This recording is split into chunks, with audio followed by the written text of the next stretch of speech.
बिस्मिल्लाहिर्रहमानिर्रहीम।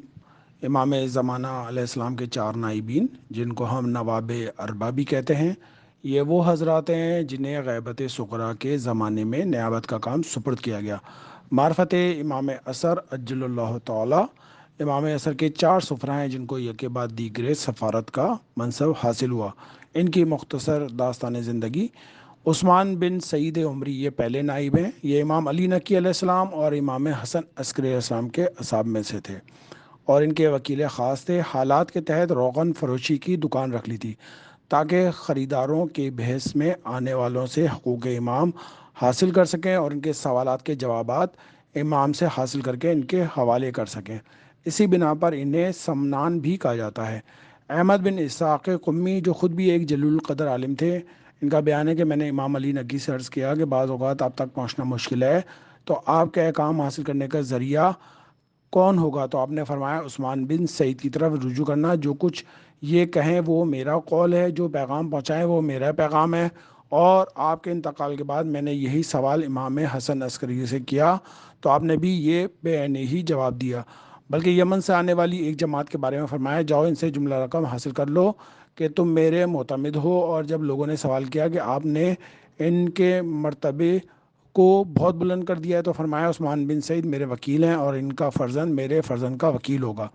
इमाम हसन अस्करी की शहादत के बाद इमाम असर ने भी वकालत का काम उस्मान बिन सईद के पास रहने दिया और आइम्मा तायरीन की नियाबत और वकालत के तुफैल में इनसे इस कदर करामात का ज़हूर होता है कि लोग दंग रह जाते थे। साहिबा ने माल से इनके माल की मकदार और इसमें हलाल और हराम का फ़र्क बग़ैर देखे बयान कर देते थे और अक्सर सवाल सुने बगैर जवाब बता दिया करते थे।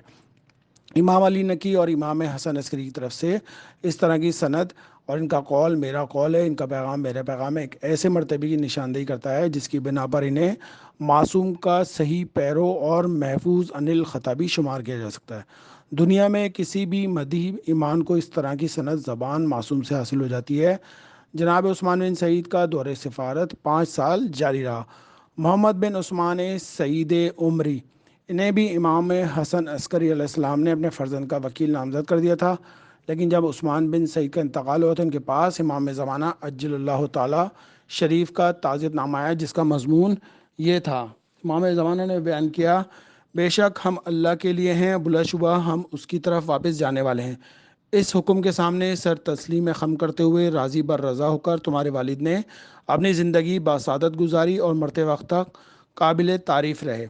अल्लाह इन पर रहम फरमाए, उन्हें उनके औलिया और आइम्मा अलैहिस्सलाम से मुल्हक़ फरमाए।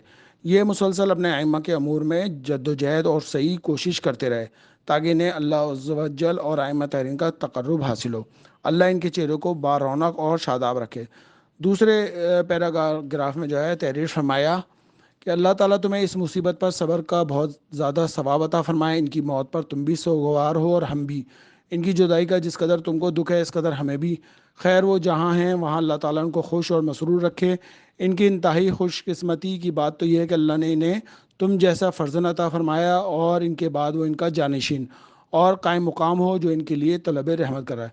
अल्लाह ताला तुम्हारी अनाज फरमाए, तुम्हें क़ुव्वत अता फ़रमाए, तुम्हारे बाजू में ताकत अता फ़रमाए, तुम्हें तौफ़ीक़ खैर इनायत फ़रमाए और तुम्हारा सरपरस्त और वली और माफिज निगहबान रहे। ये गैबत तूसी है कमालुद्दीन और एहतजाज से जो है ये इमाम वक्त ने जो है इनको लेटर दिया था। इसके बाद अल्लामा मजलिसी ने गैबत तूसी में बयान किया है कि जनाब उस्मान बिन सईद के इंतकाल के बाद इमाम असर ने इनके फ़र्जन के बारे में पैगाम भेजा कि फ़र्जन अपने बाप के ज़माने में से हमारे मोतमिद था, खुदा इसे खुश रखे, इसे खुश रखे और इसके चेहरे को रोशन रखे। अब ये हमारे अपने बाप का नायब और जानशीन है, ये हमारे ही हुक्म से हुक्म देता है और हमारे काम पर अमल करता है। खुदा इसे जुमला आफात से महफूज रखे।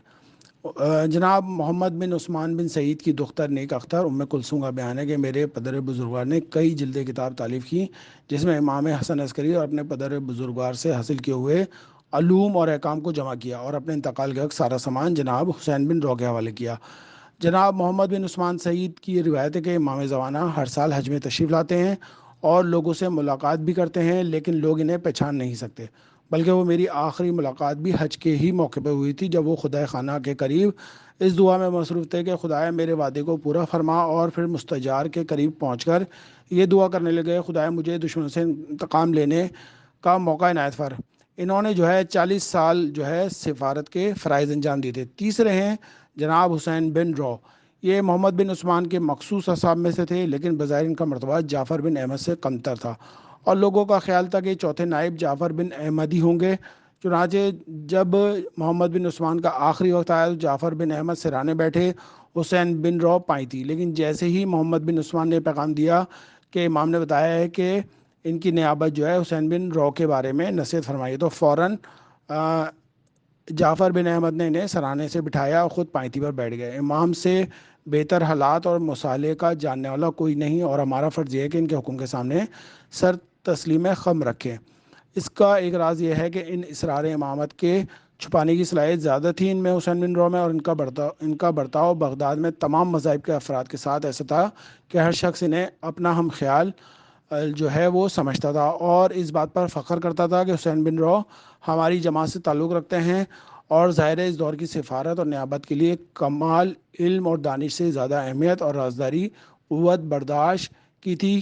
حسین بن رو کے بارے میں امام مصر کے یہ الفاظ تھے کہ ہم انہیں پہچانتے ہیں، اللہ انہیں تمام خیرات اور مرضات کی معرفت عطا کرے، ان پر عمل کرنے کی توفیق کرامت فرمائے۔ ان کی کتاب ملی ہے، ہمیں ان پر مکمل اعتماد ہے، وہ ہمارے نزدیک ایسا مقام اور ایسی منزلت رکھتے ہیں جو باعث مسرت اور اطمینان ہے۔ خدا ان کے بارے میں اپنے احسانات میں اضافہ کرے، وہ تمام نعمتوں کا مالک اور ہر چیز پر قادر ہے۔ ساری تعریف اس اللہ کے لیے ہے جس کا کوئی شریک نہیں، اور صلوات اور رحمت اس کے رسول حضرت محمد صلی اللہ علیہ وآلہ وسلم کی آل طاہرین پر، اور اس کا سلام ان تمام حضرات کے لیے ہے۔ ان کی جو سفارت کاری تھی وہ 21 سال تک جاری رہی۔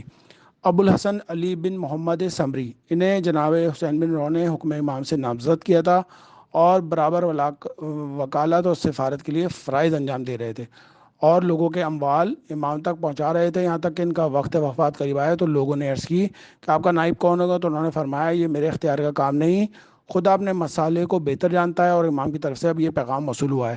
بسم اللہ الرحمن الرحیم، علی بن محمد بن سمری، خدا تمہارے برادران ایمانی کو تمہارے بارے میں عظیم اجر عطا فرمائے کہ اب تمہارا وقت قریب آ گیا ہے وفات کا، تمہاری زندگی میں صرف 6 دن باقی رہ گئے ہیں، اپنے جملہ امور کو جمع کر لو، خبردار اپنی جگہ پر کسی کو وسیع مت بنانا، اس لیے کہ اب مکمل غیبت کا آغاز ہو رہا ہے، اب ظہور اذن خدا کے بعد ہی ہوگا، اور یہ ایک طویل مدت اور قساوت قلوب اور زمین کے ظلم و جور سے بھر جانے کے بعد ہوگا۔ عنقریب میرے شو میں ایسے لوگ بھی پیدا ہوں گے جو میرے مشاہدے کا دعویٰ کریں گے، تو آگاہ ہو جاؤ گے جو بھی ایسے مشاہدے کا دعویٰ کرے سفیانی کے خروج اور نداء آسمانی سے پہلے وہ جھوٹا اور افتراء پرداز ہے۔ تمام طاقت و قوت خدائے علی اور عظیم کی طاقت سے وابستہ ہے۔ یہ جو ہیں 4 نائبین کے بارے میں مختصر سا ایک وہ تھا جائزہ۔ اللہم صلی علی محمد و آل محمد۔